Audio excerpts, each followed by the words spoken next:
영원히 있는 곳. 매일 성경 이번 호가 묵상하는 범위가 히브리서 또 레위기 이렇게 지나갑니다. 근데 그 중간에 약간의 시편이 들어 있습니다. 시편이 마치 감초처럼 약간 딱딱하고 무거운 성경 사이에 식상하거나 지루하지 않도록 넣어놓은 것 같은 생각이 듭니다. 그래서 매일 성경 전체를 시편을 포함해서 묵상하도록 본문 배열이 참 잘 돼 있다라는 생각 듭니다. 그래서 지난주에 묵상한 시편이 시편 87편, 8편, 그리고 지금 같이 읽은 시편 89편이었습니다. 저는 이 시편을 묵상하면서 참 놀랍다라는 생각했습니다. 시편은 단순한 노래가 아니라 하나님의 말씀이구나. 당연한 것 같은데 저는 그 당연한 말이 특별하게 느껴졌습니다. 누군가의 시 속에 하나님의 뜻이 담겨 있다라는 것이 참 놀라웠습니다. 인간의 단순한 희로애락을 담은 노래가 아니라 이 속에 하나님의 꿈이 있고 비전이 있고 하나님의 뜻이 담겨 있구나 라고 하는 것들을 느꼈습니다.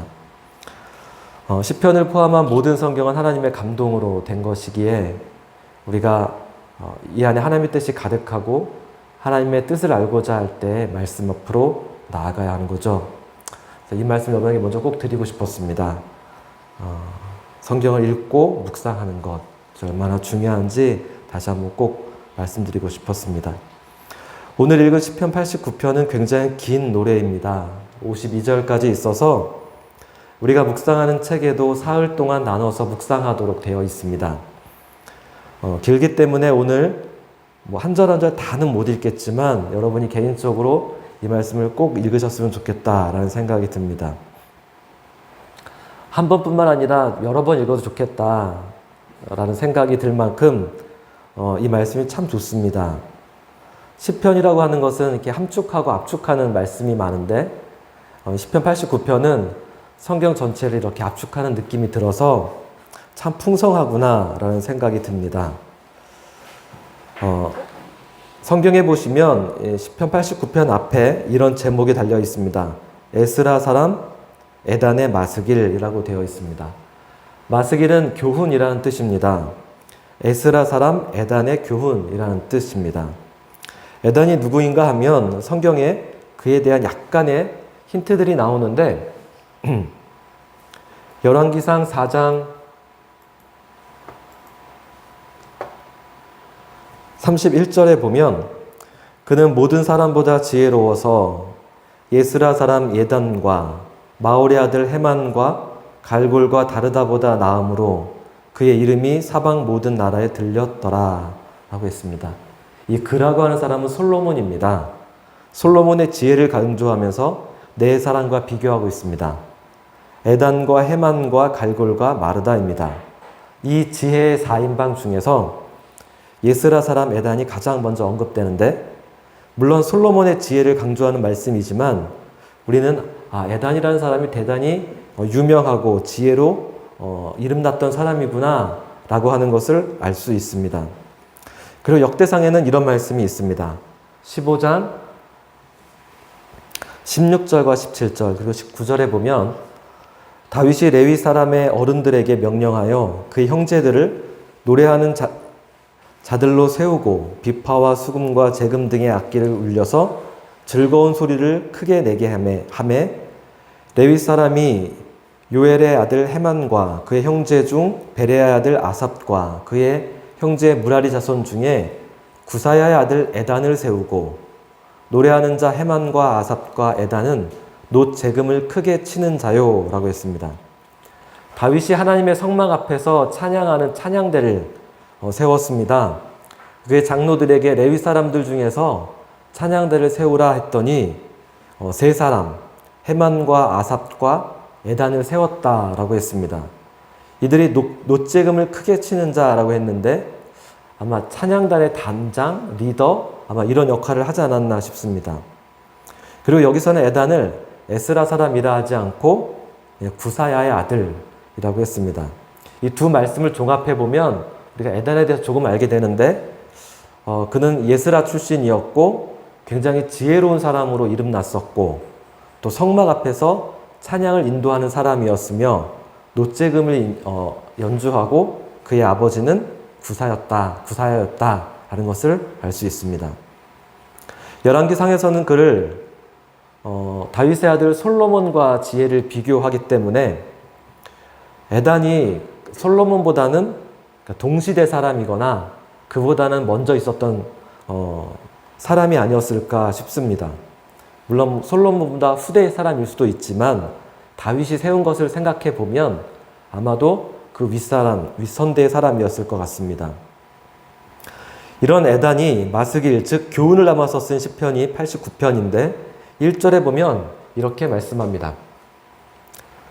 내가 여호와 인자하심을 영원히 노래하며 그의 성실하심을 내 입으로 대대에 알게 하리이다. 그는 은혜가 참 충만했던 사람 같습니다. 내가 하나님의 인자하심을 영원히 노래하고 그리고 그분의 성실하심을 내가 대대에 알게 하리겠다. 그의 목표, 그의 꿈 굉장히 큰 것 같습니다.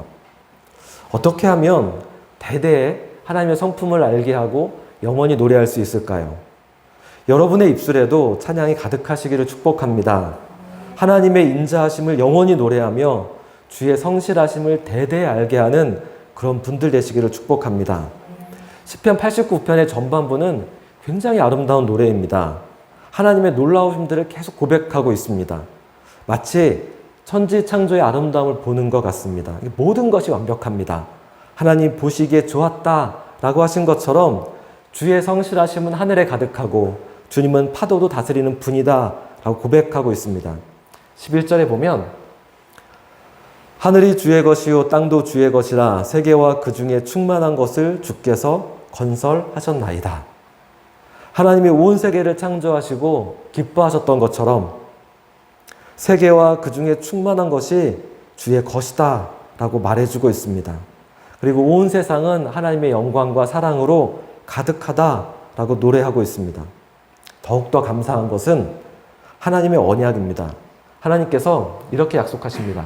3절과 4절에 보면 주께서 이르시되 나는 내가 택한 자와 언약을 맺으며 내 종 다윗에게 맹세하기를 내가 내 자손을 영원히 경고히 하며 내 왕위를 대대에 세우리라 하셨나이다. 하나님이 이렇게 약속하신 거예요. 놀라운 약속을 주셨다라는 것이죠. 그리고 이 약속을 어떻게 이루셨는지를 시편이 계속 노래를 합니다. 하나님께서 그 약속대로 일하시며 역사하셨다라고 말하면서 10절에 보면 이렇게 말합니다. 주께서 라합을 죽음당한 자 같이 깨뜨리시고 주의 원수를 주의 능력의 팔로 흩으셨나이다. 라합은 애굽을 상징합니다. 그래서 라합을 깨뜨렸다라고 하는 것은 출애굽의 역사를 말씀하고 있는 겁니다. 원수를 주의 능력의 팔로 흩으셨다라고 말씀합니다. 그래서 15절에 보면 즐겁게 소리칠 줄 아는 백성은 복이 있나니 여호와여 그들이 주의 얼굴빛 안에서 다니리로다. 저는 이 말씀을 이렇게 생각하면서 그 홍해를 건넌 이스라엘이 그 기뻐하고 찬양했던 모세의 노래와 미리암의 노래가 떠올랐습니다. 여러분도 그 찬양 아실 텐데 내가 주를 찬양하리 찬송하리 높고 영화로우신 주 말과 적군을 죽이셨네. 출애굽한 이스라엘이 출애굽기 15장에 보면 기쁨으로 노래하는 모습이 나옵니다. 마치 그 모습을 보는 것 같습니다. 즐겁게 소리칠 줄 아는 백성은 복이 있나니 여호와여 그들이 주의 얼굴빛 안에서 다니리로다. 그리고 역사가 더 흘러갑니다. 19절과 20절에 보면 이렇게 말씀합니다. 그때 주께서 환상 중에 주의 성도들에게 말씀하여 이르시기를 내가 내 종 다윗을 찾아내어 나의 거룩한 기름을 그에게 부었도다. 사무엘상에 나오는 다윗의 기름 부음에 대해서 말씀하고 있습니다. 그리고 나서 시편 89편은 하나님이 다윗과 언약을 맺으시고 어떻게 역사하셨는지를 계속 이야기하면서 21절부터 37절까지 놀라운 말씀들로 가득 차 있습니다. 자, 이렇게 이 시편이 끝나면 그럼 해피엔딩입니다. 그럼 모든 것이 완벽합니다. 그런데 그 이후로 반전이 벌어집니다. 저는 이제부터가 이 말씀의 놀라움이라고 생각합니다. 이 뒷부분이 없었다면 저는 이 시편의 탁월함도 또 없었을지 모르겠다라는 생각이 듭니다. 이제부터 정반대의 이야기가 펼쳐집니다. 분명 하나님이 약속하셨습니다. 28절과 29절에 보면 그를 위하여 나의 인자함을 영원히 지키고 그와 맺은 나의 언약을 굳게 세우며 또 그의 후손을 영구하게 하여 그의 왕위를 하늘의 날과 같게 하리로다. 여러분, 우리의 삶을 향한 하나님의 인자하심을 믿으시나요? 그분의 인자하심이 영원하다는 걸 믿으시나요? 우리와 맺은 언약을 굳게 세우시고 대대로 영구하게 하실 것입니다. 에단도 분명히 그렇게 노래했습니다. 그래서 하나님께서 거룩함으로 맹세하셨은즉 그분은 거짓말하지 않으신다. 궁창의 확실한 증인인 달과 같이 영원히 견고하게 되리라 하셨도다. 하나님이 그렇게 말씀하셨다라고 하는 것입니다. 그런데 다윗의 왕국이 멸망합니다. 몰락합니다. 솔로몬 이후에 남북으로 분열되었고 북왕국 이스라엘은 주전 722년에 아수르에 의해 멸망하고 남왕국 유다도 586년 바벨론에 의해서 패방하게 되어집니다. 분명 하나님은 하나님의 나라를, 다윗의 나라를 견고히 하신다고 하셨는데 왜, 어떻게 이런 일이 벌어진 것일까요? 시편 89편은 그 역사를 눈감지 않습니다. 오히려 아주 자세하게 그것을 말씀합니다. 38절로 45절까지. 조금 길지만 한번 읽어보겠습니다. 성경을 좀 펴보시겠어요? 38절입니다.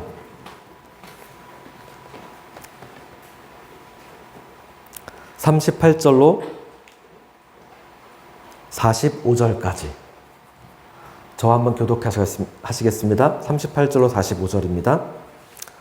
그러나 주께서 주의 기름 부음 받은 자에게 노하사 물리치셔서 버리셨으며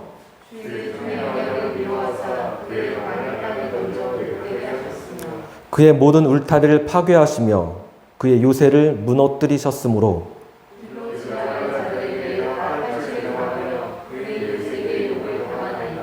주께서 그의 대적들의 오른손을 높이시고 그들의 모든 원수들은 기쁘게 하셨으나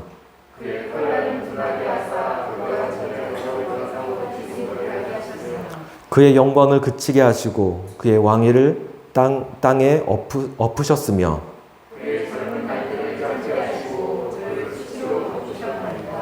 아멘, 아멘. 시인은 왜 이렇게 구구절절 이런 이야기를 하고 있는 것일까요? 그것은 우리들의 현실이 하나님의 언약과 너무나 다르다는 겁니다. 완벽하고 이상적인 약속이 분명히 있었는데 나의 상황 속에서는 전혀 보이지 않습니다. 그래서 무언가 대단히 의심스럽습니다. 여기서 한 번 더 짚어보고 싶은 것은 시편 89편은 에단이 썼다고 했는데 그가 어느 시대 사람이었다라고 했냐면 솔로몬과 동시대나 아마도 그 위에 세대였을 것이다 라고 생각했습니다.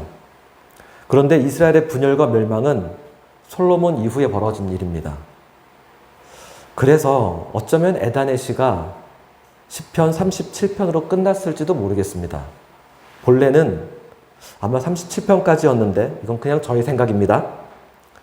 그의 시가 당대와 후대의 사랑을 받아서 널리 암송되다가 이후에 이스라엘에 멸망한 뒤에 후대의 누군가가 이 뒷부분을 첨부했을지도 모르겠습니다.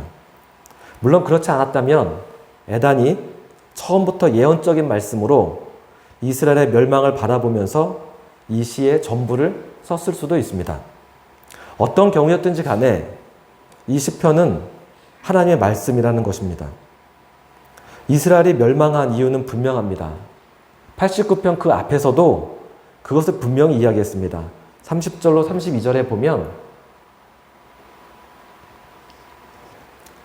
만일 그의 자손이 내 법을 버리며 내 규례대로 행하지 아니하며 내 율례를 깨뜨리며 내 계명을 지키지 아니하면 내가 회초리로 그들의 죄를 다스리며 채찍으로 그들의 죄악을 벌하리로다. 우리 개인의 삶도 그렇고 나라와 민족도 그렇습니다. 하나님의 법에서 떠나게 되면 하나님은 책망하십니다. 만일 이스라엘이 나의 법을 버리면 내가 그들을 채찍으로 책망하겠다라고 하셨습니다. 그러니까 어떻게 보면 솔로몬 이후에 나라가 분열되고 두 왕국이 멸망한 것도 하나님의 뜻을 떠난 이스라엘의 잘못일 것입니다. 그래서 그런 일이 벌어졌습니다. 시편 89편의 마지막은 이제 질문들로 가득합니다. 46절에 보면 여호와여 언제까지니까? 스스로 영원히 숨기시리이까? 주의 노가 언제까지 불붙듯 하시겠나이까? 수많은 질문으로 시편의 89편은 끝이 납니다. 질문들을 제가 세어보니까 6가지가 넘습니다. 모두가 질문입니다. 하나님 언제까지입니까? 언제까지 숨기시겠습니까? 언제까지 불붙듯 하시겠습니까? 어찌 그리 허무하게 창조하셨습니까? 누가 죽음을 보지 않습니까? 다윗에게 맹세하신 그 인자하심이 어디 있습니까? 이 시편은 전부 다 질문으로 이제 끝나고 있습니다. 물론 맨 마지막 절은 여호와를 영원히 찬송할지어다. 아멘, 아멘. 이렇게 끝납니다.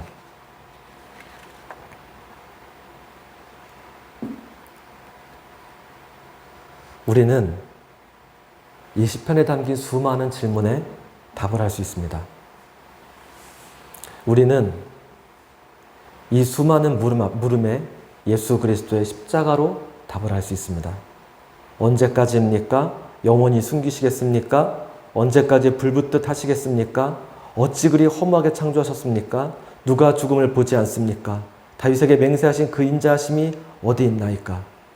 이런 질문에 대해서 우리는 차례차례 예수님의 십자가로 대답할 수 있습니다. 그러나 결론은 똑같습니다.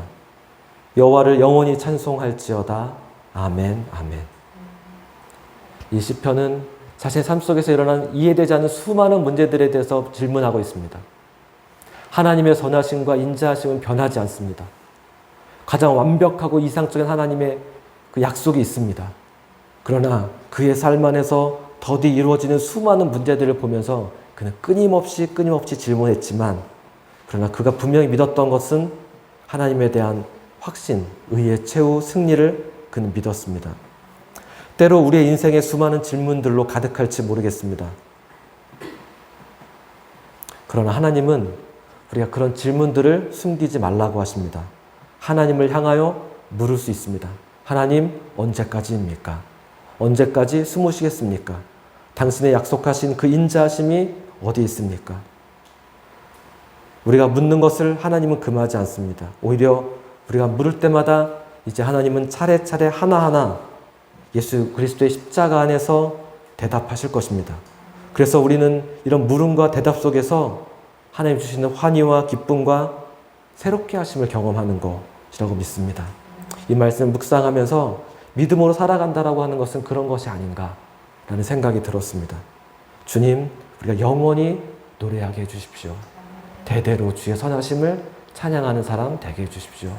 같이 기도하시겠습니다.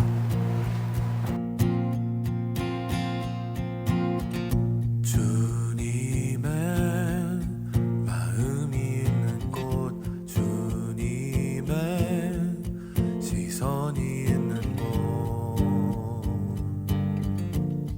내가 있기 원하네.